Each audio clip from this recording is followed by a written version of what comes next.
The Civil War began in 1861 as a struggle over whether states had the right to leave the Union.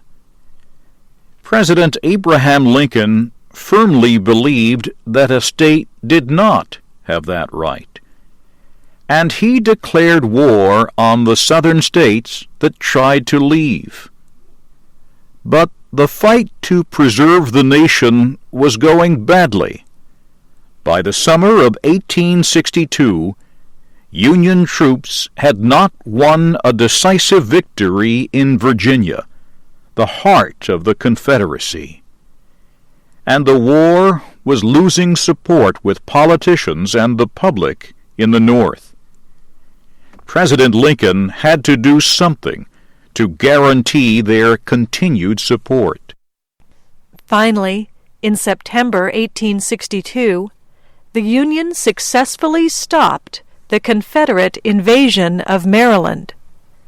The armies of Union General George McClellan and Confederate General Robert E. Lee battled near Antietam Creek. Almost 100,000 men fought. More than 23,000 were killed, wounded, or missing. Antietam was a violent, savage battle, the bloodiest one-day battle in American history. But the North's victory there made it easier for Abraham Lincoln to make an important announcement. Lincoln decided to recognize that slavery was, in fact, a major issue in the war. On September 22, 1862, he announced a new policy on slavery in the rebel Southern states. His announcement became known as the Emancipation Proclamation.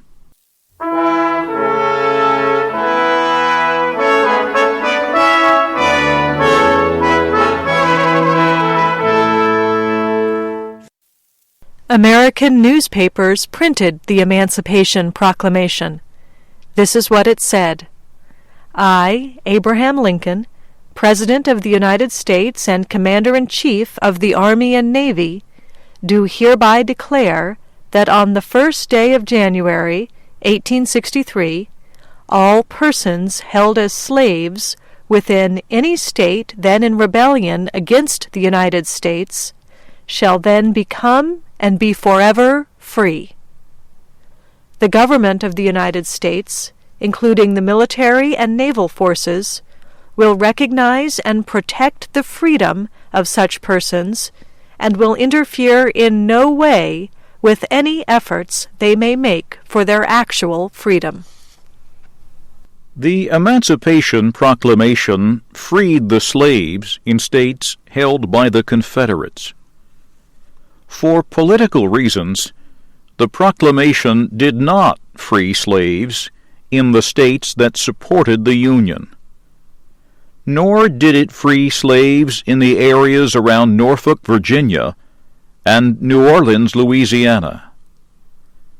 Lincoln personally agreed that all slaves should be freed, but he did not believe that the Constitution gave him that power.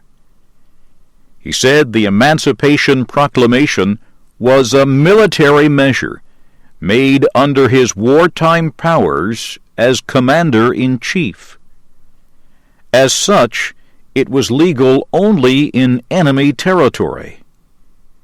He hoped the emancipation of slaves in all the states could be done slowly during peacetime.